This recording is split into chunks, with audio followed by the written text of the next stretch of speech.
ಒಂದು ವಿಡಿಯೋದಲ್ಲಿ income tax to 2025 question paper ಏನಿದೆ 6th ಸೆಮಿಸ್ಟರ್ ಬಿಕಾಮ್ಗೆ. ಸೊ ಆ 25 ಕ್ವಶನ್ ಪೇಪರ್ಲಿ ಕ್ವಶನ್ ನಂಬರ್ 9 ಬಂದು ಸೆಕ್ಷನ್ ಸಿಗೆ ಕ್ಯಾಪಿಟಲ್ ಗೇನ್ ಮೇಲೆ ಕೇಳಿದ್ದಾರೆ. ಸೊ ಆ ಒಂದು ಕ್ವಶನ್ಸ್ಗೆ ನೀವು ಹೇಗೆ ಆನ್ಸರ್ ಮಾಡಬೇಕು ಅಂತ ನಾನು ನಿಮಗೆ ಈ ಒಂದು ವಿಡಿಯೋದಲ್ಲಿ ತಿಳಿಸ್ಕೊಡ್ತೀನಿ. ಫಸ್ಟ್ ಕ್ವಶನ್ಸ್ ಏನಿದೆ ಅದನ್ನ ನೋಡ್ತಾ ಹೋಗೋಣ ಬನ್ನಿ.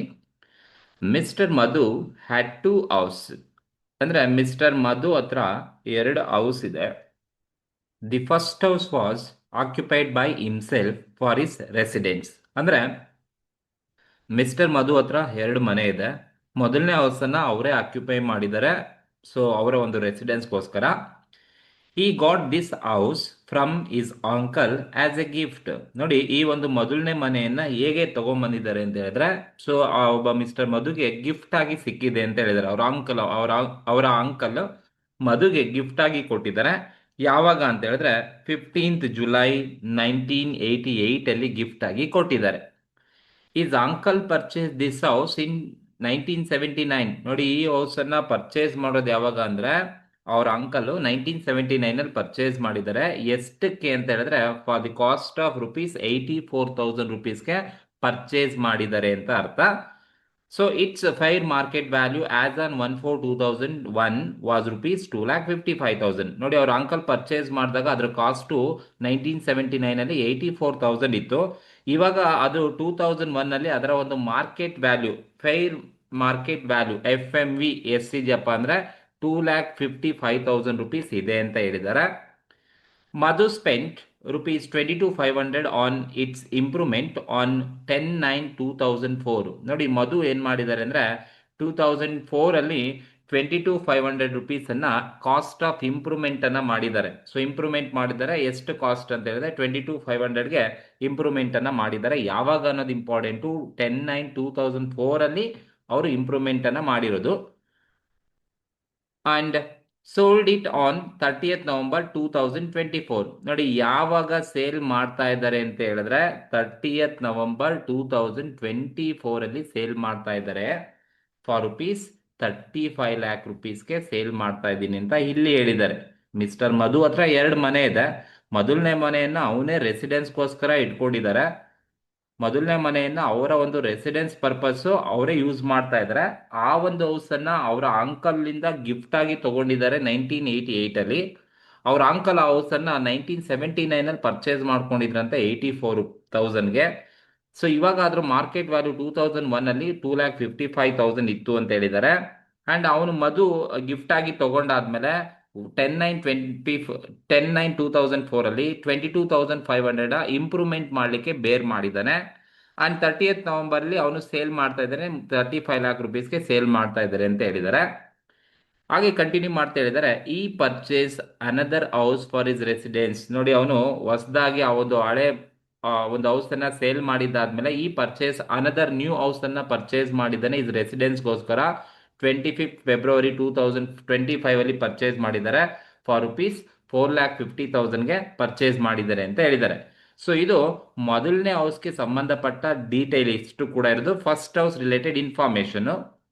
At the same time he had purchase second house for ₹90,000. ನೋಡಿ, ಅವನು ಪರ್ಚೇಸ್ ಮಾಡ್ತಾ ಇದ್ದಾನೆ ಸೆಕೆಂಡ್ ಹೌಸ್ ಅನ್ನ 90,000ಗೆ ಪರ್ಚೇಸ್ ಮಾಡಿದ್ದಾನೆ ಇನ್ 1987 ಅಂಡ್ 88 ಅಲ್ಲಿ. ನೋಡಿ, ಸೊ ಫಸ್ಟ್ ಹೇಳ್ಬಿಟ್ಟಿದ್ದಾರೆ ಮಧು ಹತ್ರ 2 ಮನೆ ಇದೆ ಅಂತ ಹೇಳಿದ್ದಾರೆ. ಒಂದು ಮನೆ ಅವ್ರ ಅಂಕಲ್ ಇಂದ ಗಿಫ್ಟ್ ಆಗಿ ಬಂದಿರೋದು ಒಂದು. ಇನ್ನೊಂದು ಸೆಕೆಂಡ್ ಹೌಸ್ ಅನ್ನ ಅವನೇ ಪರ್ಚೇಸ್ ಮಾಡಿದ್ದಾನೆ ₹90,000ಗೆ ಪರ್ಚೇಸ್ ಮಾಡಿದ್ದಾನೆ. ಯಾವಾಗ ಅಂದ್ರೆ 1987-88 ಅಲ್ಲಿ ಅವನೇ ಪರ್ಚೇಸ್ ಮಾಡಿದ್ದಾನೆ ಅಂತ ಹೇಳಿದ್ದಾರೆ. And had let it out for residential purpose. ಅದನ್ನ ಲೆಟ್ ಔಟ್ ಆಗಿ ಬಿಟ್ಟಿದ್ದಾನೆ ರೆಸಿಡೆನ್ಷಿಯಲ್ ಪರ್ಪಸ್ಗೆ. ಈ sold this house on 15th June 2024. So ಈ ಒಂದು ಸೆಕೆಂಡ್ ಹೌಸ್ ಅನ್ನ ಯಾವಾಗ ಸೇಲ್ ಮಾಡ್ತಾ ಇದ್ದಾರೆ ಅಂತ ಹೇಳಿದ್ರೆ 2024 ಅಲ್ಲಿ ಸೇಲ್ ಮಾಡ್ತಾ ಇದ್ದಾರೆ. ಫಾರ್ ₹7,80,000 ಸೇಲ್ ಮಾಡ್ತಾ ಇದ್ದೀನಿ ಅಂತ ಹೇಳಿದ್ದಾರೆ. This is second house related information. ಅವನು ಸೆಕೆಂಡ್ ಹೌಸ್ ಅನ್ನ ಪರ್ಚೇಸ್ ಮಾಡೋದು 1987-88 ಅಲ್ಲಿ 90,000ಗೆ ಪರ್ಚೇಸ್ ಮಾಡಿದ್ದಾನೆ. ಅದನ್ನ ಲೆಟ್ ಔಟಿಗೆ ಬಿಟ್ಟಿದ್ದಾನೆ ಅಂತ ಹೇಳಿದ್ದಾನೆ. ಅಂಡ್ ಅದನ್ನ ಸೇಲ್ ಮಾಡ್ತಾ ಇರೋದು 15th June ಅಲ್ಲಿ ಸೇಲ್ ಮಾಡ್ತಾನೆ 24 ಅಲ್ಲಿ 7,80,000ಗೆ ಸೇಲ್ ಮಾಡ್ತಾ ಇದ್ದೀನಿ ಅಂತ ಹೇಳಿದ್ದಾರೆ. This is information belongs to second house related information. And third ಹೇಳ್ತಾ ಇದ್ದಾರೆ ಅಂಡ್ ನೆಕ್ಸ್ಟ್ ಹೇಳ್ತಾ ಇದ್ದಾರೆ he had purchase some jewellery. ನೋಡಿ ಅವನು ಜ್ಯುವೆಲರಿಯನ್ನ ಕೂಡ ಪರ್ಚೇಸ್ ಮಾಡಿದಾರಂತೆ, ಯಾರು ಮಿಸ್ಟರ್ ಮಧು. ಯಾವಾಗ ಅಂದ್ರೆ 1987 ಅಂಡ್ 88 ಅಲ್ಲಿ ಪರ್ಚೇಸ್ ಮಾಡಿದಾನಂತೆ ಫಾರ್ ₹1,12,500ಗೆ ಪರ್ಚೇಸ್ ಮಾಡಿದಾರಂತೆ. And on 22nd February 25 he sold this jewelry for ₹9 lakh. ನೋಡಿ ಅವನು 87-88 ಅಲ್ಲಿ ಏನ್ ಜ್ಯುವೆಲರಿ ಪರ್ಚೇಸ್ ಮಾಡಿದಾನೆ ಅದನ್ನ 2025 ಅಲ್ಲಿ ಸೇಲ್ ಮಾಡ್ತಾ ಇದ್ದಾನೆ, ₹9 lakh ಸೇಲ್ ಮಾಡಿದ್ದೀನಿ ಅಂತ ಹೇಳಿದ್ದಾರೆ.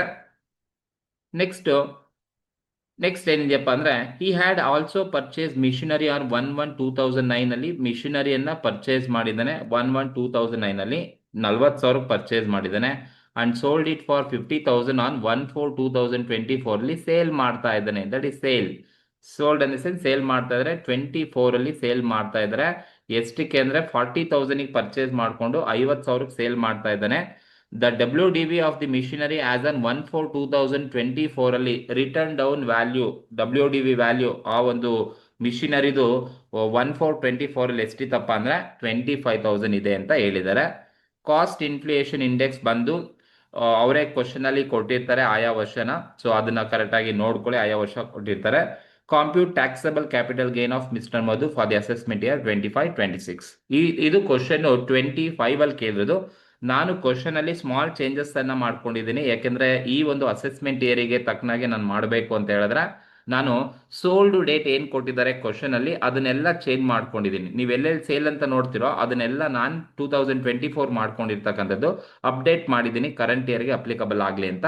ಸೊ ಇದು 25 ಪೇಪರ್ ಅಲ್ಲಿ ಇರೋ ಕ್ವಶನ್. ಇವಾಗಿನ ಒಂದು ಅಸೆಸ್ಮೆಂಟ್ ಇಯರ್ಗೆ ಯಾವ ತರ ನೀವು ಆನ್ಸರ್ಸ್ ಅನ್ನ ಮಾಡಬೇಕಾಗುತ್ತೆ ಈ ಒಂದು ಕ್ವಶನ್ಗೆ ಅಂತ ಹೇಳಿದ್ರೆ ನೋಡಿ, ಇದಕ್ಕೆ ಆನ್ಸರ್ ಮಾಡ್ತೀರಾ ಅಂದ್ರೆ ನೀವು ಈ ತರ ಹೆಡಿಂಗ್ ಹಾಕೊಳ್ಳಿ, computation of taxable capital gain of mister Madhu for the assessment year 25-26. ಮಧು ಹತ್ರ 2 ಹೌಸ್ ಇದೆ. ಸೊ ಮೊದಲನೇ ಹೌಸ್ ಅನ್ನ ನಾವು ಫಸ್ಟ್ ಹೌಸ್ ಅಂತ ಟ್ರೀಟ್ ಮಾಡ್ತೀವಿ. That is first house. 2 ಮನೆ ಇದೆ, ಅದರಲ್ಲಿ ಮೊದಲನೇ ಹೌಸ್ ರಿಲೇಟೆಡ್ ನಾವು ಕ್ಯಾಪಿಟಲ್ ಗೇನ್ ಅನ್ನ ಮಾಡ್ತಾ ಇದೀವಿ. ಸೊ ನೋಡಿ, ಮೊದಲನೇ ಹೌಸ್ ಆಸ್ ಎ ಗಿಫ್ಟೆಡ್ ಆಗಿ ಬಂದಿರತಕ್ಕಂಥದ್ದು. ಇದು ಗಿಫ್ಟೆಡ್ ಯಾವಾಗ ಕೊಟ್ಟಿರೋದು ಅಂತ ಹೇಳಿದ್ರೆ 1988 ಅಲ್ಲಿ ಗಿಫ್ಟ್ ಆಗಿ ಕೊಟ್ಟಿದ್ದಾರೆ. 1988 ಇಂದ ಟಿಲ್ 2024 ವರೆಗೂ ಯೂಸ್ ಮಾಡಿದರೆ 24 ಅಲ್ಲಿ ಸೇಲ್ ಮಾಡ್ತಾ ಇದ್ದೀನಿ ಅಂತ ಹೇಳಿದರೆ. ಹಾಗಾಗಿ 1988 to 2024 ಮಾಡಿದ್ರೆ ಮೋರ್ ದ್ಯಾನ್ 3 ಇಯರ್ಸ್ ಇದೆ. ಹಾಗಾಗಿ ಇದನ್ನ ನಾವು ಲಾಂಗ್ ಟರ್ಮ್ ಕ್ಯಾಪಿಟಲ್ ಅಸೆಟ್ಸ್ ಅಂತ ಕರಿಬೇಕು. ಸೊ ಮೊದಲನೇದು ಫಸ್ಟ್ ಹೌಸ್ ಗಿಫ್ಟೆಡ್ ಹೌಸ್ ಏನಿದೆ, so long term capital assets ಅಂತ ಕರಿತೀವಿ. ಸೊ ನಿಮಗೆ ಗೊತ್ತು ಕ್ಯಾಪಿಟಲ್ ಗೇನ್ ನ ಕ್ಯಾಲ್ಕುಲೇಷನ್ ಮಾಡ್ತಕ್ಕಂಥ ಫಾರ್ಮ್ಯಾಟ್ ನಿಮಗೆ ಗೊತ್ತಿರಬೇಕು. ಆ ಫಾರ್ಮ್ಯಾಟ್ ಪ್ರಕಾರ ಮಾಡ್ಕೊಂಡು ಹೋಗೋಣ. ಫಸ್ಟ್ ನೀವೇನ್ ತಗೋಬೇಕಪ್ಪ ಅಂತ ಹೇಳಿದ್ರೆ ಸೇಲ್ ಕನ್ಸಿಡರೇಷನ್ಸ್ ಅನ್ನ ತಗೋಬೇಕು. ಇಲ್ಲಿ ಮೊದಲನೇ ಹೌಸ್ ಅನ್ನ ಸೇಲ್ ಮಾಡ್ತಾ ಇದ್ದೀನಿ ಅಂತ ಎಲ್ಲಿ ಹೇಳಿದ್ದಾನೆ ಅಂತ ಹೇಳಿದ್ರೆ ಇಲ್ಲಿ ಹೇಳಿದ್ದಾನೆ ನೋಡಿ, sold it on 30th November 2024 ಅಲ್ಲಿ ಸೇಲ್ ಮಾಡ್ತಾ ಇದ್ದೀನಿ. ಎಷ್ಟಕ್ಕೆ? ಫಾರ್ ₹35 lakh ಸೇಲ್ ಮಾಡ್ತಾ ಇದ್ದೀನಿ ಅಂತ ಕ್ವಶನ್ ಅಲ್ಲಿ ಹೇಳಿದ್ದಾನೆ. ಸರಿನಾ? ಅಂದ್ರೆ ಆ ಗಿಫ್ಟೆಡ್ ಹೌಸ್ ಅನ್ನ 2024 ನವೆಂಬರ್ ಅಲ್ಲಿ ಸೇಲ್ ಮಾಡ್ತಾ ಇದ್ದಾನೆ ಫಾರ್ ₹35 lakh ಸೇಲ್ ಮಾಡ್ತಾ ಇದ್ದಾನೆ. ಹಾಗಾಗಿ ಸೇಲ್ ಕನ್ಸಿಡರೇಷನ್ ಈಸ್ ₹35 lakh ತಗೋಬೇಕು. ಈ ಸೇಲ್ ಕನ್ಸಿಡರೇಷನ್ಸ್ ಅಲ್ಲಿ ನೀವ್ ಏನನ್ನ ಲೆಸ್ ಮಾಡ್ಬೇಕಪ್ಪ ಅಂದ್ರೆ ಲೆಸ್ ಸೆಲ್ಲಿಂಗ್ ಎಕ್ಸ್ಪೆನ್ಸಸ್ ಅನ್ನ ಏನಾದ್ರೂ ಕೊಟ್ಟಿದ್ರೆ ಲೆಸ್ ಮಾಡಬೇಕು. ನೋಡಿ, ಮೊದಲನೇ ಹೌಸ್ ರಿಲೇಟೆಡ್ ಎಲ್ಲಾದ್ರೂ ಸೆಲ್ಲಿಂಗ್ ಎಕ್ಸ್ಪೆನ್ಸಸ್ ಅನ್ನ ಮಾಡ್ತಾ ಇದೀವಿ ಅಂತ ಹೇಳಿದಾರ, ಟ್ರಾನ್ಸ್ಫರ್ ಕಾಸ್ಟ್ ಅಥವಾ ಕಮಿಷನ್ ಅಥವಾ ಬ್ರೋಕರೇಜ್ ಕೊಡ್ತಾ ಇದ್ದೀನಿ ಅಂತ ಅಥವಾ ಸೆಲ್ಲಿಂಗ್ ಎಕ್ಸ್ಪೆನ್ಸಸ್ ಅಂತ ಏನಾದ್ರು ಹೇಳಿದಾರ? ಏನು ಹೇಳಿಲ್ಲ. ಅಂದ್ರೆ ಕ್ವಶನ್ ಅಲ್ಲಿ ಮೊದಲನೇ ಹೌಸ್ ರಿಲೇಟೆಡ್ ಯಾವುದೇ ತರದ ಸೆಲ್ಲಿಂಗ್ ಎಕ್ಸ್ಪೆನ್ಸಸ್ ಕೊಟ್ಟಿಲ್ಲ, ಹಾಗಾಗಿ ನಿಲ್ ಹಾಗೆ ಇರುತ್ತೆ. ಈಗ ಸೇಲ್ ಕನ್ಸಿಡರೇಷನ್ಸ್ ಅಲ್ಲಿ ಸೆಲ್ಲಿಂಗ್ ಎಕ್ಸ್ಪೆನ್ಸ್ ನ ಲೆಸ್ ಮಾಡಬೇಕು, ಬಟ್ ಲೆಸ್ ಮಾಡಕ್ಕೆ ಏನು ಇಲ್ಲ. ಹಾಗಾಗಿ ಲೆಸ್ ಮಾಡಿದ್ರೆ ನನಗೆ ₹35 lakh ಏನ್ ಬರುತ್ತೆ ಅದನ್ನ ನಾವೇನಂತ ಟ್ರೀಟ್ ಮಾಡ್ಬೇಕಪ್ಪ ಅಂತ ಹೇಳಿದ್ರೆ ನೆಟ್ ಸೇಲ್ ಕನ್ಸಿಡರೇಷನ್.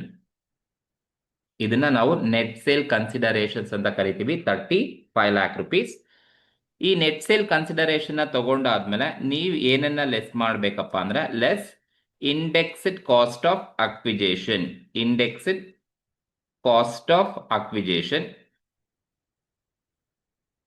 ಸೊ ಇದನ್ನ ನೀವು ಸ್ವಲ್ಪ ಗಮನವಾಗಿ ನೋಡಬೇಕಾಗಿರೋದು, ಇಂಡೆಕ್ಸ್ಡ್ ಕಾಸ್ಟ್ ಆಫ್ ಅಕ್ವಿಜೇಷನ್ ಅನ್ನೇ ನೀವು ಮೋಸ್ಟ್ ಇಂಪಾರ್ಟೆಂಟ್ ನೋಡ್ಬೇಕು. ಏನಕ್ಕೆ ಅಂದ್ರೆ ಒಬ್ಬ ಅಸೆಸಿ ಯಾವುದೇ ಒಂದು ಪ್ರಾಪರ್ಟಿನ ಪರ್ಚೇಸ್ ಮಾಡಿರೋದು, ಅಕ್ವೈರ್ ಮಾಡ್ಕೊಂಡು 1/4/2001 ಆದ್ಮೇಲೆ ಅಥವಾ 1/4/2001 ಗಿನ್ನ ಹಿಂದೆನಾ, ಅದನ್ನ ಮೋಸ್ಟ್ ಇಂಪಾರ್ಟೆಂಟ್ ಆಗಿ ನೋಡ್ಬೇಕು. ಇಲ್ಲಿ ಕಾಸ್ಟ್ ಆಫ್ ಅಕ್ವಿಜೇಷನ್ಸ್ ಅನ್ನ ಮಾಡ್ತೀರಾ ಅಂತ ಹೇಳಿದ್ರೆ ನೋಡಿ ಈ ಹೌಸ್ ಅನ್ನ ಫಸ್ಟ್ ಹೌಸ್ ಏನಿದೆ ಆ ಒಂದು ಮಿಸ್ಟರ್ ಮಧುಗೆ ಗಿಫ್ಟೆಡ್ ಆಗಿ ಸಿಕ್ಕಿರೋದು ಯಾವಾಗಪ್ಪ ಅಂತ ಹೇಳಿದ್ರೆ 15th ಜುಲೈ 1988 ಅಲ್ಲಿ. ಅಂದ್ರೆ any properties are acquired by an assessee before 1/4/2001, 2001, 1/4/2001 ಗಿನ್ನ ಹಿಂದೆ ಏನಾದ್ರೂ ಅವರು ಅಕ್ವೈರ್ ಮಾಡ್ಕೊಂಡಿದ್ರೆ ಯಾವುದೇ ಪ್ರಾಪರ್ಟಿನ, ಅವಾಗ ಇಂಡೆಕ್ಸ್ಡ್ ಕಾಸ್ಟ್ ಆಫ್ ಅಕ್ವಿಜೇಷನ್ಸ್ ಅನ್ನ ನೀವು ಹೇಗೆ ಕ್ಯಾಲ್ಕುಲೇಷನ್ಸ್ ಅನ್ನ ಮಾಡ್ಬೇಕಪ್ಪ ಅಂತ ಹೇಳಿದ್ರೆ, ನೋಡಿ cost of asset, that is indexed cost of acquisition equals cost of asset or cost of asset or fair market value. Cost of asset ಅಥವಾ ಫೇರ್ ಮಾರ್ಕೆಟ್ ವ್ಯಾಲ್ಯೂ ಏನಿರುತ್ತೆ, ಫೇರ್ ಮಾರ್ಕೆಟ್ ವ್ಯಾಲ್ಯೂ, ಇವೆರಡರಲ್ಲಿ whichever is higher, whichever is higher, ಎರಡರಲ್ಲಿ ಯಾವ್ದು ಜಾಸ್ತಿ ಇರುತ್ತೆ ಅದನ್ನ ತಗೋಬೇಕಾಗುತ್ತೆ. So ಅದಾದ್ಮೇಲೆ ನಾವು ಸಿ ಐ ವ್ಯಾಲ್ಯೂ ಜೊತೆ ಅಡ್ಜಸ್ಟ್ ಮಾಡಬೇಕು. ಈಗ ಕಾಸ್ಟ್ ಆಫ್ ಅಸೆಟ್ ಅಥವಾ ಫೇರ್ ಮಾರ್ಕೆಟ್ ವ್ಯಾಲ್ಯೂ ಅಂತ ಹೇಳಿದ್ರೆ, ನೋಡಿ ಕಾಸ್ಟ್ ಆಫ್ ಅಸೆಟ್ ಇದ್ರದ್ದು ಎಷ್ಟಪ್ಪ ಅಂತ ಹೇಳಿದ್ರೆ 84,000 ಕಾಸ್ಟ್ ಆಗಿತ್ತಂತೆ ಯಾವಾಗ ಸೆಟ್ ಆರ್. ಅಥವಾ ಫೈರ್ ಮಾರ್ಕೆಟ್ ವ್ಯಾಲ್ಯೂ, ನೋಡಿ ಫೈರ್ ಮಾರ್ಕೆಟ್ ವ್ಯಾಲ್ಯೂ ಅಂದ್ರೆ ಆ ಒಂದು ಫಸ್ಟ್ ಹೌಸ್ ಏನಿದೆ ಅದರ ಮಾರ್ಕೆಟ್ ವ್ಯಾಲ್ಯೂ ಆಸ್ ಅನ್ 1/4/2001 ಅಲ್ಲಿ ಅದರ ಮಾರ್ಕೆಟ್ ವ್ಯಾಲ್ಯೂ ಎಷ್ಟಿದೆ ಅಂತ ಹೇಳಿದರೆ 2,55,000 ಇದೆ ಅಂತ ಹೇಳಿದ್ದಾರೆ. ಸೊ 2,55,000 ಏನ್ ಕೊಟ್ಟಿದ್ದಾರೆ, that is a fire market value ಅಂತ ಕರಿತೀವಿ. ಈಗ ಕಾಸ್ಟ್ ಆಫ್ ಅಸೆಟ್ ಮತ್ತೆ ಫೈರ್ ಮಾರ್ಕೆಟ್ ವ್ಯಾಲ್ಯೂ ಇವೆರಡರಲ್ಲಿ ಯಾವುದು ಜಾಸ್ತಿ ಇದೆ, which ever is higher. So 84,000 ಅಥವಾ 2,55,000 ಅಲ್ಲಿ ಯಾವುದು ಜಾಸ್ತಿ ಇದೆ, which ever is higher. So ಅದನ್ನ ನಾವು ಕ್ಯಾಲ್ಕುಲೇಷನ್ಗೆ ತಗೋಬೇಕು. ಹಾಗಾಗಿ ವಿಚ್ ಎವರ್ ಈಸ್ ಹೈಯರ್ ಅಂತ ಹೇಳಿದ್ರೆ 2,55,000 ಈಸ್ ಹೈಯರ್ ಇರೋದ್ರಿಂದ, ಸೊ 2,55,000 ಹೈಯರ್ ಇರೋ value divided by higher is a value 2,55,000 divided by 100. So ನೋಡಿ ಇದು cost of asset or fair market value whichever is higher ತಗೊಂಡಾದ್ಮೇಲೆ ಡಿವೈಡೆಡ್ ಬೈ 100 ತಗೋಬೇಕು. ಏನಕ್ಕೆ ಅಂತ ಹೇಳಿದ್ರೆ ಇವರು ಅಕ್ವೈರ್ ಮಾಡೋದು ಬಿಫೋರ್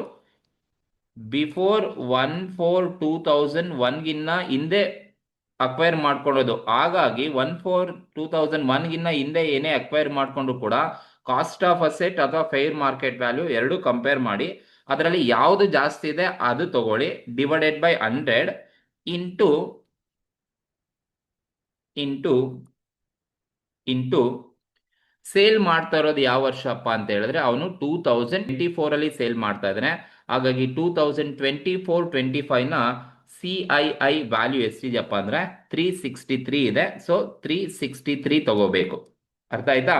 ಸೊ ಆನ್ ಬಿಫೋರ್ 1/4/2001 ಹಿಂದೆ ಏನೇ ಅಕ್ವೈರ್ ಮಾಡ್ಕೊಳ್ಳಿ, ಕಾಸ್ಟ್ ಆಫ್ ಅಸೆಟ್ ಅಥವಾ ಫೇರ್ ಮಾರ್ಕೆಟ್ ವ್ಯಾಲ್ಯೂ ಅದರಲ್ಲಿ ಯಾವ್ದು ಜಾಸ್ತಿ ಇರುತ್ತೋ ಆ ಅಮೌಂಟ್ ಡಿವೈಡೆಡ್ ಬೈ 100 ಕಾನ್ಸ್ಟೆಂಟ್ ಇರುತ್ತೆ, ಇಂಟು ಯಾವ ವರ್ಷ ಸೇಲ್ ಮಾಡ್ತಾ ಇದ್ದಾನೆ ಆ ವರ್ಷದ CII ವ್ಯಾಲ್ಯೂನ ತಗೋಬೇಕು. ಸೊ ಈಗ 24 ಅಲ್ಲಿ ಸೇಲ್ ಮಾಡ್ತಾನೆ ಅದ್ರ ವ್ಯಾಲ್ಯೂ ತಗೊಂಡಿದ್ದೀನಿ. ಸೊ ಈಗ ನೋಡಿ 2,55,000 ಡಿವೈಡೆಡ್ ಬೈ 100 ಇಂಟು 363 ಮಾಡಿದ್ರೆ ಎಷ್ಟು ಬರುತ್ತಪ್ಪ ಅಂತ ಹೇಳಿದ್ರೆ 9,25,650 ಸಿಗುತ್ತೆ. ಇದು cost of acquisition, indexed cost of acquisition ಅಂತ ಕರಿತೀವಿ, 9,25,650. ಸೊ ಇದು ಹೀಗೆ ಮಾಡಬೇಕು. 1/4/2001 ಇನ್ನ ಹಿಂದೆ ಅಕ್ವೈರ್ ಮಾಡ್ಕೊಂಡ್ರೆ ಕಾಸ್ಟ್ ಆಫ್ ಅಸೆಟ್ ಅಥವಾ fair market value whichever is higher divided by 100 into CI value of the sale year, ಯಾವ ವರ್ಷ ಸೇಲ್ ಮಾಡ್ತಾ ಆ ವರ್ಷದ CI ವ್ಯಾಲ್ಯೂ ಜೊತೆ ಮಲ್ಟಿಪ್ಲೈ ಮಾಡಬೇಕು. ಸೊ ಇದು ಒಂದು ಲೆಸ್ ಮಾಡೋದು. ಇನ್ನೊಂದು ಕ್ವಶನ್ ಅಲ್ಲಿ ಲೆಸ್ ಮಾಡೋದಿದೆ. ಏನಪ್ಪಾ ಅಂತ ಹೇಳಿದ್ರೆ ಒಬ್ಬ ಮಿಸ್ಟರ್ ಮಧು ಏನ್ ಮಾಡಿದ್ದಾರೆ, ಈ ಸ್ಪೆಂಡ್ 22,500 ಆನ್ ಇಂಪ್ರೂವ್ಮೆಂಟ್ ಅನ್ನ ಮಾಡ್ಲಿಕ್ಕೆ ಸ್ಪೆಂಡ್ ಮಾಡಿದ್ದೀನಿ ಅಂತ ಕ್ವಶನ್ ಅಲ್ಲಿ ಹೇಳಿದ್ದಾರೆ. ಈ ಸ್ಪೆಂಡ್ 22,500 ಆನ್ ಇಂಪ್ರೂವ್ಮೆಂಟ್ ಆನ್ 10/9/2004 ಅಲ್ಲಿ ಇಂಪ್ರೂವ್ಮೆಂಟ್ ಮಾಡಿದಾರಂತೆ. ಸೊ ಇಂಪ್ರೂವ್ಮೆಂಟ್ ಅನ್ನ 2004 ಅಲ್ಲಿ ಇಂಪ್ರೂವ್ಮೆಂಟ್ ಮಾಡಿರೋದ್ರಿಂದ ಸೊ ಇವನೇನ್ ಲೆಸ್ ಮಾಡ್ಬೇಕಪ್ಪ ಅಂದ್ರೆ less indexed cost of improvement, indexed cost of improvement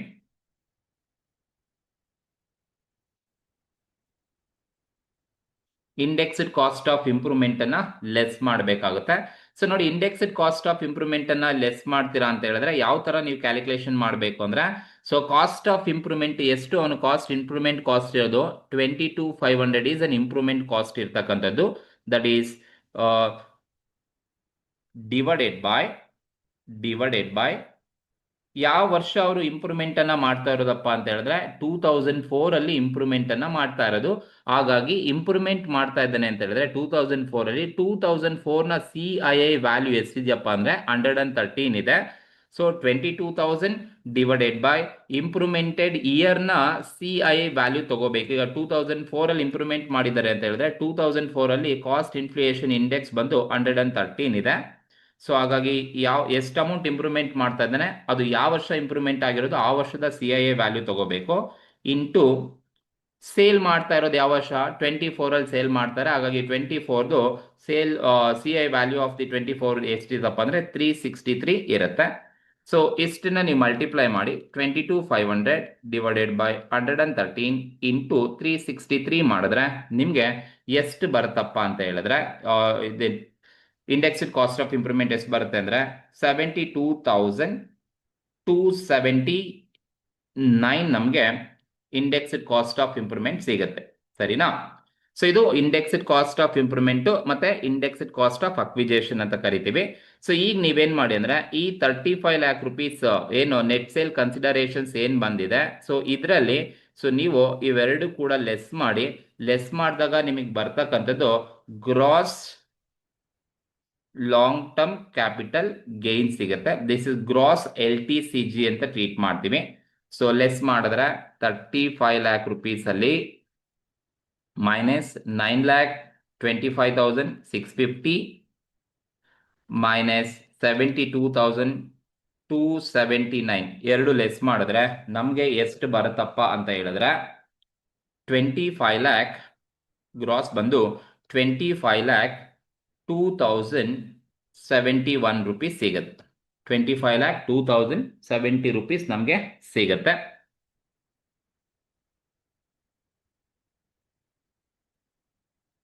ಈ ಒಂದು 25,02,071 ಅಲ್ಲಿ ನಾವು ಏನನ್ನ ಲೆಸ್ ಮಾಡಬೇಕಪ್ಪ ಅಂತ ಹೇಳಿದ್ರೆ ಲೆಸ್ ಡಿಡಕ್ಷನ್ಸ್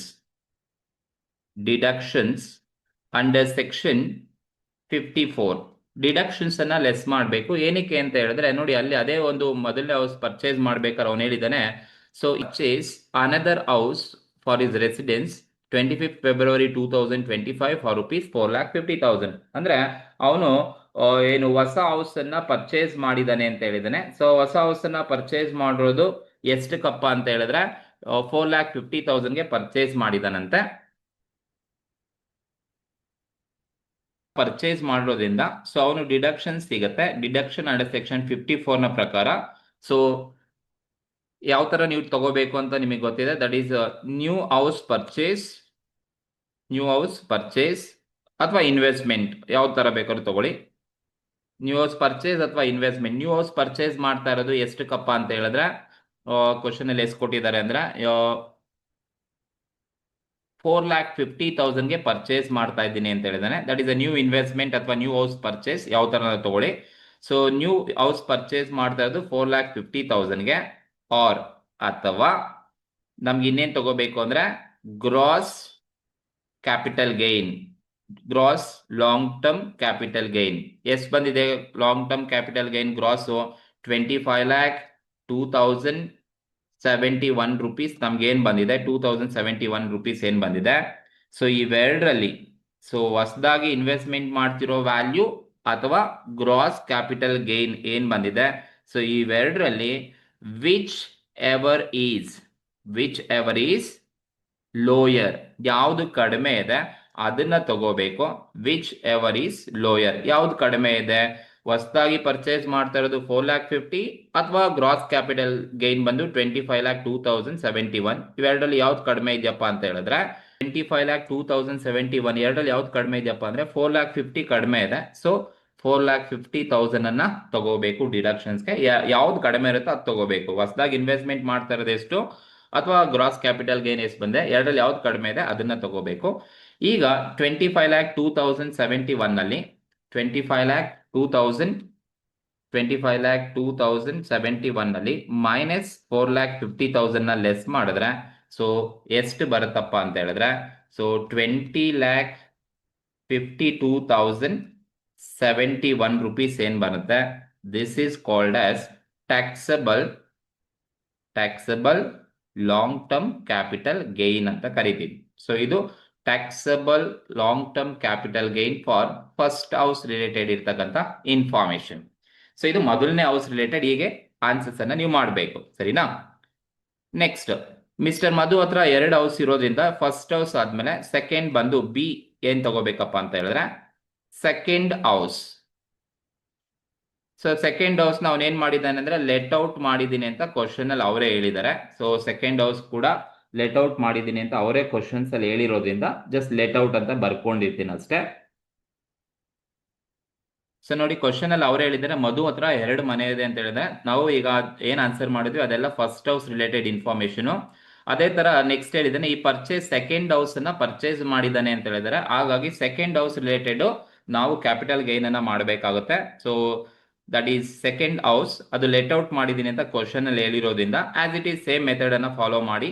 ಸೊ ಅವನು ಪರ್ಚೇಸ್ ಮಾಡೋದು ಯಾವಾಗಪ್ಪ ಅಂತ ಹೇಳಿದ್ರೆ ನೋಡಿ 1987 ಅಂತೆ.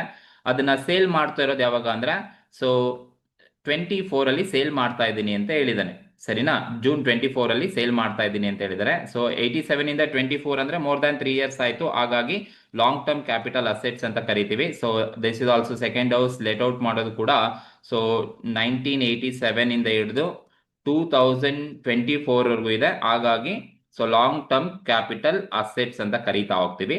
ಸೊ ಇದಕ್ಕೆ ನಾವು ಏನು ಕ್ಯಾಪಿಟಲ್ ಗೈನ್ ಅನ್ನ ಆನ್ಸರ್ಸ್ ಅನ್ನ ಮಾಡ್ತೀವಿ ಅಂತ ಹೇಳಿದ್ರೆ ಸೇಮ್ ಮೆಥಡ್ ಅನ್ನ ಫಾಲೋ ಮಾಡ್ಕೊಂಡು ಹೋಗಿ ಫಸ್ಟ್ ನೀವೇನ್ ತಗೋಬೇಕಪ್ಪ ಅಂತ ಹೇಳಿದ್ರೆ sale consideration. Sale consideration sale consideration ನ ತಗೊಳ್ಳಿ. ಎಷ್ಟಕ್ಕೆ ಸೇಲ್ ಮಾಡ್ತಾ ಇದ್ದಾರೆ ಅಂತ ಹೇಳಿದ್ರೆ ಕ್ವಶನ್ಸ್ ಅಲ್ಲಿ ಅವರೇ ಹೇಳಿದ್ದಾರೆ. ಸೊ ಎಷ್ಟಕ್ಕೆ ಸೇಲ್ ಮಾಡ್ತಾ ಇದಾರಪ್ಪ ಅಂದ್ರೆ 7,80,000ಗೆ ಸೇಲ್ ಮಾಡ್ತಾ ಇದ್ದೀನಿ ಅಂತ ಹೇಳಿದ್ದಾರೆ. ಸೊ 7,80,000 ಸೇಲ್ಸ್ ಕನ್ಸಿಡರೇಷನ್ಸ್ ಇದೆ. ಇದರಲ್ಲಿ ನೀವೇನನ್ನ ಲೆಸ್ ಮಾಡಬೇಕಪ್ಪ ಅಂದ್ರೆ less selling expenses.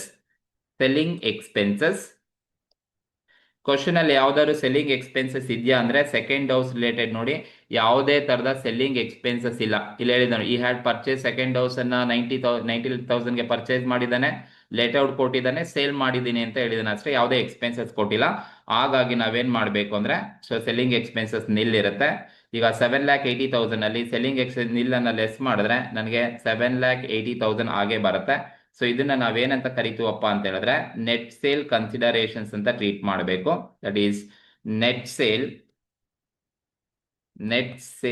Consideration, net sale considerations ಅಂತ ಕರಿತೀವಿ. So once net sale considerations ಬಂದಾದ್ಮೇಲೆ ಸೊ ನಿಮ್ಗೆ ಆಲ್ರೆಡಿ ಗೊತ್ತಿರುತ್ತೆ ಲೆಸ್ ಏನನ್ನ ಲೆಸ್ ಮಾಡ್ಬೇಕಪ್ಪ ಅಂತ ಹೇಳಿದ್ರೆ indexed cost of acquisition. Indexed cost of acquisition less ಮಾಡಬೇಕು. ಸೊ ನೋಡಿ ಇದನ್ನ ಯಾವಾಗ ಪರ್ಚೇಸ್ ಮಾಡಿರೋದಪ್ಪ ಅಂತ ಹೇಳಿದ್ರೆ ಸೊ ಅವರು ಹೇಳಿದ್ದಾರೆ ಇವನು ಪರ್ಚೇಸ್ ಮಾಡೋದು 1987 ಅಲ್ಲಿ ಪರ್ಚೇಸ್ ಮಾಡಿದ್ದಾನೆ. 1987 to 88 ಅಲ್ಲಿ ಪರ್ಚೇಸ್ ಮಾಡಿದ್ದಾನೆ. ಅಂದ್ರೆ ಬಿಫೋರ್ 1/4/2001 ಗಿನ್ನ ಹಿಂದೆನೆ ಪರ್ಚೇಸ್ ಮಾಡಿದ್ದಾನೆ ಅಂತ ಅರ್ಥ, ಸರಿನಾ? 1/4/2001 ಗಿನ್ನ ಹಿಂದೆನೆ ಪರ್ಚೇಸ್ ಮಾಡಿದ್ರೆ ನೀವು ಕಾಸ್ಟ್ ಆಫ್ ಅಕ್ವಿಜೇಷನ್ಸ್ಗೆ ಯಾವ ತರ ನೀವು ಇಂಡೆಕ್ಸ್ಡ್ ಕಾಸ್ಟ್ ಅನ್ನ ಕ್ಯಾಲ್ಕುಲೇಷನ್ ಮಾಡಬೇಕು ಅಂತ ಹೇಳಿದ್ರೆ ಸೊ ಆಗ್ಲೇ ಹೇಳಿದಾಗ indexed cost of acquisition equals cost of asset or ಅಥವಾ cost of asset or fair market value. So ಇವೆರಡರಲ್ಲಿ ವಿಚ್ ಎವರ್ ಈಸ್ ಹೈಯರ್, ಯಾವ್ದು ಜಾಸ್ತಿ ಇದೆ ಅದೇ ತಗೋಬೇಕಾಗತ್ತೆ.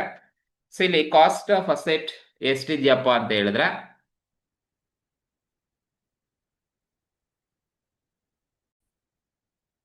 ರಿಲೇಟೆಡ್ ಪರ್ಚೇಸ್ ಮಾಡಿದಾರೆ ಅಂತ 90,000ಗೆ ಪರ್ಚೇಸ್ ಮಾಡಿದ್ದಾನೆ ಅಂತ ಹೇಳಿದಾನೆ. This is cost of asset ಅಂತ ಹೇಳಿದ್ರೆ 90,000 ಇಸ್ ಎ ಕಾಸ್ಟ್.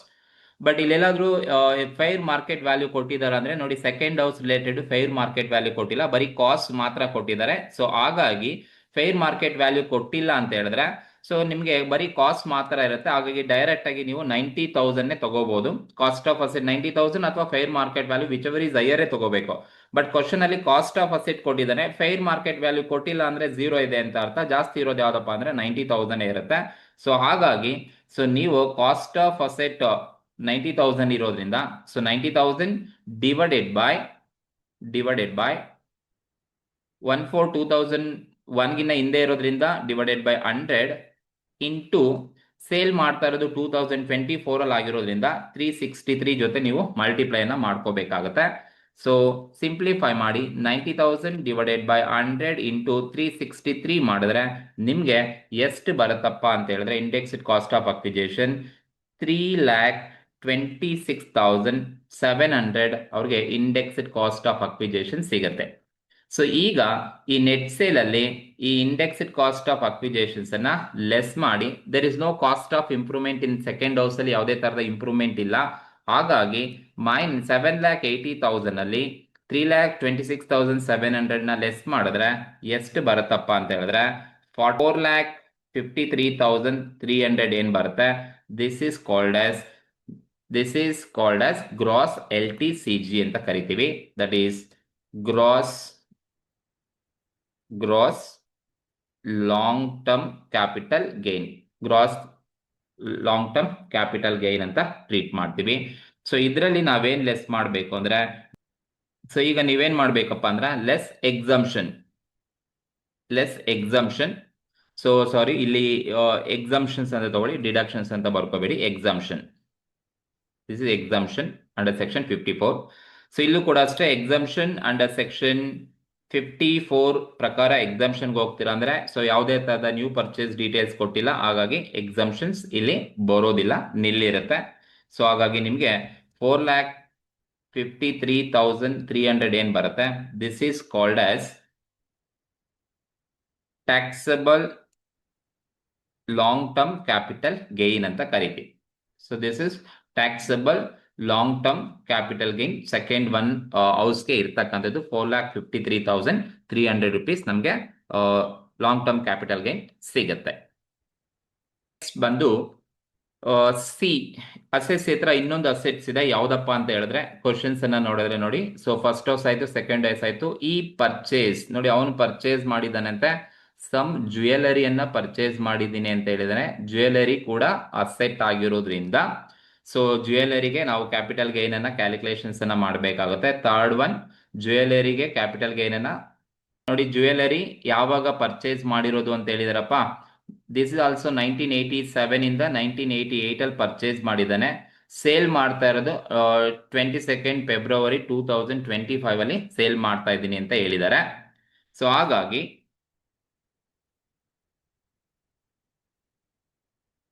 (1987 to 2024) ಅಲ್ಲಿ ಸೇಲ್ ಮಾಡ್ತಾ ಇದ್ದೇನೆ ಅಂತ ಅರ್ಥ. 2024-25 ಅಲ್ಲಿ ಸೇಲ್ ಮಾಡ್ತಾ ಇದ್ದೇನೆ. ಸೊ ಹಾಗಾಗಿ ಮೋರ್ ದ್ಯಾನ್ 3 years ಇದೆ. ಸೊ ಇದನ್ನು ಕೂಡ ನಾವು ಲಾಂಗ್ ಟರ್ಮ್ ಕ್ಯಾಪಿಟಲ್ ಅಸೆಟ್ಸ್ ಅಂತ ಟ್ರೀಟ್ ಮಾಡೋಣ. So same as it is ನೀವು ಸೇಮ್ ಮೆಥಡ್ ಅನ್ನ ಫಾಲೋ ಮಾಡ್ಕೊಂಡು ಹೋಗಿ ಆನ್ಸರ್ಸ್ ಅನ್ನ ಮಾಡ್ತೀರಾ ಅಂತ ಹೇಳಿದ್ರೆ, ಫಸ್ಟ್ ನೀವೇನ್ ತಗೋಬೇಕಪ್ಪ ಅಂತ ಹೇಳಿದ್ರೆ ಸೇಲ್ ಕನ್ಸಿಡರೇಷನ್ ತಗೋಬೇಕು. ನೋಡಿ, ಸೇಲ್ ಕನ್ಸಿಡರೇಷನ್ ಅಂದ್ರೆ ಎಷ್ಟಕ್ಕೆ ಸೇಲ್ ಮಾಡ್ತಾ ಇದಾರಪ್ಪ ಅಂತ ಹೇಳಿದ್ರೆ ಜ್ಯುವೆಲರಿಯನ್ನ 9 lakh rupeesಗೆ ಸೇಲ್ ಮಾಡ್ತಾ ಇದ್ದಾರೆ. So sale consideration 9 lakh rupees ಅನ್ನ ತಗೋಬೇಕಾಗುತ್ತೆ. ಈ ಸೇಲ್ ಕನ್ಸಿಡರೇಷನ್ಸ್ ಅಲ್ಲಿ ನೀವೇನ್ ಮಾಡ್ಬೇಕು ಅಂದ್ರೆ ಏನನ್ನ ಲೆಸ್ ಮಾಡ್ಬೇಕಪ್ಪ, ಸೆಲ್ಲಿಂಗ್ ಎಕ್ಸ್ಪೆನ್ಸಸ್ ಅನ್ನ ಲೆಸ್ ಮಾಡಬೇಕು. ಬಟ್ ಕ್ವಶನ್ ಅಲ್ಲಿ ಯಾವುದೇ ತರದ ಸೆಲ್ಲಿಂಗ್ ಎಕ್ಸ್ಪೆನ್ಸಸ್ ಕ್ವಶನ್ ಅಲ್ಲಿ ಕೊಟ್ಟಿಲ್ಲ, ಹಾಗಾಗಿ ಲೆಸ್ ಮಾಡಿದ್ರೆ ಸೊ ನನಗೆ 9 lakh rupees ಆಗೇ ಬರುತ್ತೆ. ದಟ್ ಈಸ್ 9 lakh rupees ಏನ್ ಬರುತ್ತೆ, ಇದನ್ನ ನಾವು ನೆಟ್ ಸೇಲ್ ಕನ್ಸಿಡರೇಷನ್ಸ್ ಅಂತ ಕರಿತೀವಿ. ಈ ನೆಟ್ ಸೇಲ್ ಕನ್ಸಿಡರೇಷನ್ಸ್ ಅಲ್ಲಿ ನೀವೇನ್ ಲೆಸ್ ಮಾಡಬೇಕು ಅಂತ ಆಲ್ರೆಡಿ ಗೊತ್ತಾಗಿದೆ. ಏನನ್ನ ಲೆಸ್ ಮಾಡ್ಬೇಕಪ್ಪ ಅಂತ ಹೇಳಿದ್ರೆ ಇಂಡೆಕ್ಸ್ಡ್ ಕಾಸ್ಟ್ ಆಫ್ ಅಕ್ವಿಜೇಷನ್ಸ್ ಅನ್ನ ಲೆಸ್ ಮಾಡಬೇಕು. ಸೊ ಇಲ್ಲಿ ಇಂಡೆಕ್ಸ್ಡ್ ಕಾಸ್ಟ್ ಆಫ್ ಅಕ್ವಿಜೇಷನ್ ನ ಲೆಸ್ ಮಾಡ್ತೀರಾ ಅಂತ ಹೇಳಿದ್ರೆ ಸೊ ನಿಮಗೆ ಗೊತ್ತಿರಬೇಕು ಕಾಸ್ಟ್ ಆಫ್ ಅಸೆಟ್ ಅಥವಾ or fair market value whichever is higher ಅನ್ನೇ ತಗೋಬೇಕು. ಯಾಕೆಂದ್ರೆ ಪರ್ಚೇಸ್ ಮಾಡೋದು 1/4/2001 ಇನ್ನ ಹಿಂದೆ ಪರ್ಚೇಸ್ ಮಾಡೋದ್ರಿಂದ ಸೊ ಇವೆರಡರಲ್ಲಿ ವಿಚ್ ಎವರ್ ಈಸ್ ಹೈಯರ್ ಇರುತ್ತೆ ಅದೇ ತಗೋಬೇಕಾಗುತ್ತೆ. ಇಲ್ಲಿ ಕಾಸ್ಟ್ ಎಷ್ಟಕ್ಕೆ ಪರ್ಚೇಸ್ ಮಾಡಿದ್ದೀನಿ ಅಂತ ಕ್ವಶನ್ ಅಲ್ಲಿ ಹೇಳಿದಾನಪ್ಪ ಅಂತ ಹೇಳಿದ್ರೆ ನೋಡಿ 1,12,500ಗೆ ಪರ್ಚೇಸ್ ಮಾಡಿದ್ದೀನಿ ಅಂತ ಹೇಳಿದಾನೆ. ಸೊ ಮಾರ್ಕೆಟ್ ವ್ಯಾಲ್ಯೂ ಕೊಟ್ಟಿದಾರ ಅಂತ ಹೇಳಿದ್ರೆ ಇಲ್ಲ, ಮಾರ್ಕೆಟ್ ವ್ಯಾಲ್ಯೂ ಕ್ವಶನ್ ಅಲ್ಲಿ ಕೊಟ್ಟಿಲ್ಲ. ಸೊ ಹಾಗಾಗಿ ನಾವು ಮಾರ್ಕೆಟ್ ವ್ಯಾಲ್ಯೂ ಕೊಟ್ಟಿಲ್ಲ ಅಂತ ಹೇಳಿದ್ರೆ ನಮ್ಗೆ ಪರ್ಚೇಸ್ ಏನಿದೆ ಆ ಪರ್ಚೇಸ್ ವ್ಯಾಲ್ಯೂನೇ ತಗೋಬೇಕಾಗುತ್ತೆ. ಸೊ ಇಲ್ಲಿ ನಾವು ಆನ್ಸರ್ ಮಾಡ್ತೀವಿ ಅಂತ ಹೇಳಿದ್ರೆ so cost of asset question ಅಲ್ಲಿ ಕೊಟ್ಟಿರೋ ಕಾಸ್ಟ್ ಆಫ್ ಅಸೆಟ್ 1,00,000 12,500 ಕೊಟ್ಟಿದ್ದಾರೆ. ಫೈರ್ ಮಾರ್ಕೆಟ್ ವ್ಯಾಲ್ಯೂ ನಮಗೆ ಕ್ವಶನ್ ಅಲ್ಲಿ ಕೊಟ್ಟಿಲ್ಲ, ಹಾಗಾಗಿ ಡೈರೆಕ್ಟ್ ಆಗಿ ಕಾಸ್ಟ್ ಆಫ್ ಅಸೆಟ್ ಮೇಲೆನೆ ಮಾಡಬೇಕು. ಸೊ ನೀವು ಡಿವೈಡೆಡ್ ಬೈ 100 ಇಂಟು 363 ಸೇಲ್ ಮಾಡ್ತಾ ಇದ್ದು 2025 ಅಂತ ಹೇಳಿದ್ರೆ 24-25 ಅಲ್ಲಿ ಬರ್ತಕ್ಕಂಥದ್ದು 363 ಬರುತ್ತೆ. ಈಗ ಇದ್ರ ಜೊತೆ ನೀವು ಅಪ್ಲೈ ಮಾಡಿ 1,12,500 ಡಿವೈಡೆಡ್ ಬೈ 100 ಇಂಟು 363 ಮಾಡಿದ್ರೆ ನಿಮ್ಗೆ ಎಷ್ಟು ಬರುತ್ತಪ್ಪ ಅಂತ ಹೇಳಿದ್ರೆ ಇಂಡೆಕ್ಸ್ಡ್ ಕಾಸ್ಟ್ ಆಫ್ ಅಕ್ವಿಜೇಷನ್ 4,08,375 ನಮ್ಗೆ ಇಂಡೆಕ್ಸ್ಡ್ ಕಾಸ್ಟ್ ಆಫ್ ಅಕ್ವಿಜೇಷನ್ ನ ವ್ಯಾಲ್ಯೂ ಸಿಗುತ್ತೆ. This is what indexed acquisition cost purchase, indexed cost of acquisition ಅಂತ ಕರಿತೀವಿ. So there is no any improvement. ಯಾವ್ದಾದ್ರು ಇಂಪ್ರೂವ್ಮೆಂಟ್ ಇದ್ರೆ ನಾನು ಲೆಸ್ ಮಾಡ್ತಿದ್ದೆ. ಕ್ವಶನ್ ಅಲ್ಲಿ ಜ್ಯುವೆಲರಿಗೆ ಯಾವುದೇ ತರದ ಇಂಪ್ರೂವ್ಮೆಂಟ್ ಇಲ್ಲ. ಹಾಗಾಗಿ ನಾವೇನ್ ಮಾಡ್ಬೇಕಪ್ಪ ಅಂದ್ರೆ ಈ 9 lakh ಅಲ್ಲಿ ಲೆಸ್ 4,08,375 ನ ನಾವು ಲೆಸ್ ಮಾಡಬೇಕು. ಲೆಸ್ ಮಾಡಿದ್ರೆ ನಮ್ಗೆ ಬರ್ತಕ್ಕಂಥದ್ದು ಏನಪ್ಪಾ ಅಂದ್ರೆ 4,91,625 ಏನ್ ಬರುತ್ತೆ. ಸೊ ಇದನ್ನ ನಾವು gross long term capital gain ಅಂತ ಟ್ರೀಟ್ ಮಾಡಬೇಕಾಗುತ್ತೆ. This is gross gross long term capital gain ಅಂತ ಕರಿತೀವಿ, long term capital gain. So ಇದರಲ್ಲಿ ನೀವೇನ್ ಮಾಡಿ ಅಂದ್ರೆ ಲೆಸ್ ಎಕ್ಸಂಪ್ಷನ್ ಅಂಡರ್ ಸೆಕ್ಷನ್ 54 ಪ್ರಕಾರ ಯಾವ್ದಾದ್ರು ಎಕ್ಸಂಪ್ಷನ್ಸ್ ಇದ್ರೆ ಲೆಸ್ ಮಾಡಿ. ಎಕ್ಸಂಪ್ಷನ್ ಅಂಡರ್ ಸೆಕ್ಷನ್ 54 ಪ್ರಕಾರ ಜ್ಯುವೆಲರಿಗೆ there is no exemption. So ಹಾಗಾಗಿ ಯಾವುದೇ ತರಹದ ಎಕ್ಸಂಪ್ಷನ್ಸ್ ಇಲ್ಲ. ನೋ ಎಕ್ಸಂಪ್ಷನ್ ಫಾರ್ ಜ್ಯುವೆಲರಿಗೆ ಯಾವುದೇ ತರಹದ ಎಕ್ಸಂಪ್ಷನ್ಸ್ ಇಲ್ಲ. ಸೊ ಏನು ಲೆಸ್ ಮಾಡಕ್ ಹೋಗ್ಬೇಡಿ, ಜಸ್ಟ್ ನಿಲ್ ಅಂತ ಹಾಕೊಳ್ಳಿ.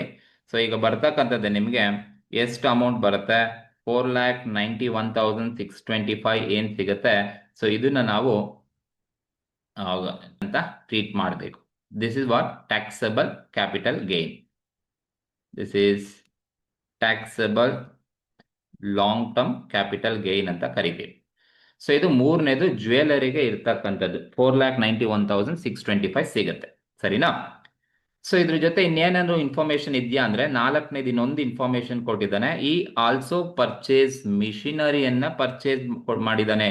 ನೋಡಿ, machinery is a depreciable assets. ಸರಿನಾ? ಡಿಪ್ರಿಸಿಯಬಲ್ ಅಸೆಟ್ಸ್ ಅನ್ನ ಪರ್ಚೇಸ್ ಮಾಡಿದ್ದೀನಿ ಅಂತ ಕ್ವಶನ್ ಅಲ್ಲಿ ಹೇಳಿರೋದ್ರಿಂದ ಸೊ ಮಿಷಿನರಿಗೆ ನೀವು ಯಾವ ತರ ಕ್ಯಾಪಿಟಲ್ ಗೇನ್ ಅನ್ನ ಕ್ಯಾಲ್ಕುಲೇಟ್ ಮಾಡ್ಬೇಕಪ್ಪ ಅಂತ ಹೇಳಿದ್ರೆ,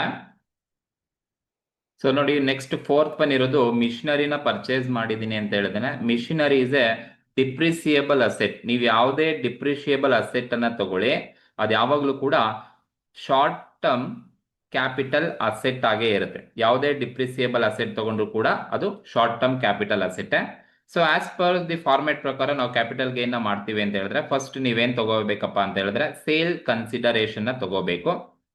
ಸೇಲ್ ಕನ್ಸಿಡರೇಷನ್ ಎಷ್ಟಕ್ಕೆ ಸೇಲ್ ಮಾಡ್ತಾ ಇದ್ದಾನೆ ಅಂತ ಕ್ವಶನ್ ಅಲ್ಲಿ ಹೇಳಿದಾನೆ ಅಂತ ಹೇಳಿದ್ರೆ, ನೋಡಿ ಅವನು ಪರ್ಚೇಸ್ ಮಾಡಿರೋದು 40,000 ಪರ್ಚೇಸ್ ಮಾಡಿದ್ದಾನೆ, ಬಟ್ ಈ ಸೋಲ್ಡ್ ಫಾರ್ ₹50,000ಗೆ ಸೇಲ್ ಮಾಡ್ತಾ ಇದ್ದೀನಿ ಅಂತ ಹೇಳಿದ್ರೆ ದಟ್ ಈಸ್ ಸೇಲ್ ಕನ್ಸಿಡರೇಷನ್ ಅಂದ್ರೆ 50,000ಗೆ ಸೇಲ್ ಮಾಡ್ತಾ ಇದ್ದಾನಂತೆ. ಸೊ ಸೇಲ್ ಕನ್ಸಿಡರೇಷನ್ 50,000ಗೆ ಸೇಲ್ ಮಾಡ್ತಾ ಇದ್ದಾನೆ. So 50,000 sale consideration. ಈ ಸೇಲ್ ಕನ್ಸಿಡರೇಷನ್ಸ್ ಅಲ್ಲಿ ಏನನ್ನ ಲೆಸ್ ಮಾಡ್ಬೇಕಪ್ಪ ಅಂದ್ರೆ ಸೆಲ್ಲಿಂಗ್ ಎಕ್ಸ್ಪೆನ್ಸಸ್. ಕ್ವಶನ್ ಅಲ್ಲಿ ಯಾವುದೇ ಸೆಲ್ಲಿಂಗ್ ಎಕ್ಸ್ಪೆನ್ಸಸ್ ಕೊಟ್ಟಿಲ್ಲ, ಹಾಗಾಗಿ ನಾನು ತಗೊಳಕ್ ಹೋಗೋದಿಲ್ಲ. ಸೊ ಲೆಸ್ ಮಾಡಿದ್ರೆ ನಮ್ಗೆ 50,000 ಹಾಗೆ ಬರುತ್ತೆ. ಸೊ ಇದನ್ನ ನಾವೇನಂತ ಟ್ರೀಟ್ ಮಾಡ್ಬೇಕಪ್ಪ ಅಂತ ಹೇಳಿದ್ರೆ ನೆಟ್ ಸೇಲ್ ಕನ್ಸಿಡರೇಷನ್ಸ್ ಅಂತ ಟ್ರೀಟ್ ಮಾಡಬೇಕು. That is net sale consideration. Net sale consideration ಅಂತ ಕರಿತೀವಿ. ಈ ನೆಟ್ ಸೇಲ್ ಕನ್ಸಿಡರೇಷನ್ಸ್ ಅಲ್ಲಿ ನಿಮಗೆ ಗೊತ್ತು ಏನ್ ಲೆಸ್ ಮಾಡ್ಬೇಕಪ್ಪ ಅಂದ್ರೆ ಕಾಸ್ಟ್ ಆಫ್ ಅಕ್ವಿಜೇಷನ್ ಅಷ್ಟೇ. ಕಾಸ್ಟ್ ಆಫ್ ಅಕ್ವಿಜೇಷನ್ ನ ಲೆಸ್ ಮಾಡಬೇಕು. ಇಂಡೆಕ್ಸ್ಡ್ ಕಾಸ್ಟ್ ಅನ್ನ ತಗೊಳಕ್ ಹೋಗ್ಬೇಡಿ ಅಂಡ್ ಇಂಡೆಕ್ಸ್ ನಂಬರ್ ಅನ್ನ ಯಾವುದೇ ಡಿಪ್ರಿಸಿಯಬಲ್ ಅಸೆಟ್ಸ್ ಗೆ ಯೂಸ್ ಮಾಡಬೇಡಿ. ಬರೀ ಕಾಸ್ಟ್ ಆಫ್ ಅಕ್ವಿಜೇಷನ್ ಅಂದ್ರೆ ಅವ್ರು ಪರ್ಚೇಸ್ ಮಾಡ್ಬೇಕಾದ್ರೆ ಎಷ್ಟು ಕಾಸ್ಟ್ ಆಗಿದೆ ಅದನ್ನ ಮಾತ್ರನೇ ತಗೋಬೇಕು. ಸೊ ಇಲ್ಲಿ ಹೇಳ್ತಾ ಇದ್ದಾರೆ ನೋಡಿ, ಇದು ರಿಟರ್ನ್ ಡೌನ್ ವ್ಯಾಲ್ಯೂ ಪ್ರಕಾರ ಅದು ಡಿಪ್ರಿಸಿಯೇಟ್ ಆಗ್ತಾನೆ ಹೋಗ್ತಾ ಇರುತ್ತೆ. ಹಾಗಾಗಿ ನೀವು ಬರೀ ರಿಟರ್ನ್ ಡೌನ್ ವ್ಯಾಲ್ಯೂ ಕಾಸ್ಟ್ ಅನ್ನ ಮಾತ್ರ ತಗೋಬೇಕು, ಇಂಡೆಕ್ಸ್ ನಂಬರ್ ನ ಇಲ್ಲಿ ತಗೊಳಕ್ ಹೋಗ್ಬೇಡಿ. ಸೊ ಇಲ್ಲಿ ಕ್ವಶನ್ಸ್ ಅಲ್ಲಿ ಎಷ್ಟು ಕೊಟ್ಟಿದಾರಪ್ಪ ಕಾಸ್ಟ್ ಅಂತ ಹೇಳಿದ್ರೆ, ಸೊ ನೋಡಿ ಕಾಸ್ಟ್ ಎಷ್ಟು ಕೊಟ್ಟಿದ್ದಾರೆ ಅಂದ್ರೆ ಈ ಪರ್ಚೇಸ್ ಮಿಷಿನರಿ 1/1/2009 40,000ಗೆ ಪರ್ಚೇಸ್ ಮಾಡಿದ್ದೀನಿ ಅಂತ ಹೇಳಿದ್ದಾರೆ. ಬಟ್ ನೀವು ಈ 40,000 ಪರ್ಚೇಸಸ್ ಅನ್ನ ತಗೊಳಕ್ಕೆ ಹೋಗ್ಬಾರ್ದು. ಏಕೆಂದ್ರೆ machinery is a depreciable assets. So ಅದರ ರಿಟರ್ನ್ ಡೌನ್ ವ್ಯಾಲ್ಯೂ, ಇವಾಗಿನ ಕಾಸ್ಟ್ ರಿಟರ್ನ್ ಡೌನ್ ವ್ಯಾಲ್ಯೂ ಎಷ್ಟು ಕೊಟ್ಟಿದಾರಪ್ಪ ಅಂದ್ರೆ 25,000 ಕೊಟ್ಟಿದ್ದಾರೆ. ಸರಿನಾ? ಈ ರಿಟರ್ನ್ ಡೌನ್ ವ್ಯಾಲ್ಯೂ ಅನ್ನೇ ನಾವು ಡಿಡಕ್ಟ್ ಮಾಡ್ಕೋಬೇಕಾಗುತ್ತೆ, ಬಿಟ್ರೆ ಪರ್ಚೇಸ್ ಮಾಡಿರೋ ವ್ಯಾಲ್ಯೂ ತಗೋಬಾರ್ದು. WDV ಕೊಟ್ಟಿಲ್ಲ, WDV ಕೊಟ್ಟಿದ್ದಾರೆ ಅಂತ ಹೇಳಿದ್ರೆ ನೀವು WDV ವ್ಯಾಲ್ಯೂನೇ ತಗೋಬೇಕಾಗುತ್ತೆ ಯಾವುದೇ ಡಿಪ್ರಿಸಿಯೇಬಲ್ ಅಸೆಟ್ಗೆ ಕಾಸ್ಟ್ ಆಫ್ ಅಕ್ವಿಜೇಷನ್ ಅಂತ ಬಂದಾಗ. ಸೊ ಇಲ್ಲಿ 25,000 ಡಿಪ್ರಿಸಿಯೇಬಲ್ ವ್ಯಾಲ್ಯೂ WDV ಕೊಟ್ಟಿದ್ದಾರೆ 25,000. ಸೊ ಈಗ ನೀವು 50,000 ಅಲ್ಲಿ 25,000 ಲೆಸ್ ಮಾಡಿ ನಿಮಗೆ 25,000 ರುಪೀಸ್ ಏನ್ ಬರುತ್ತೆ, ಸೊ ಅದನ್ನ ನಾವು ಟ್ಯಾಕ್ಸಬಲ್ ಟ್ಯಾಕ್ಸಬಲ್ STCG ಅಂತ ಟ್ರೀಟ್ ಮಾಡ್ತೀವಿ ಡೈರೆಕ್ಟ್ ಆಗಿ. So taxable short term capital gain, because it is a short term capital asset, ಹಾಗಾಗಿ ನನಗೆ ಅದರಿಂದ ಬರ್ತಕ್ಕಂಥದ್ದು ಶಾರ್ಟ್ ಟರ್ಮ್ ಕ್ಯಾಪಿಟಲ್ ಗೇನ್ ಅಂತ ಕರಿತೀನಿ.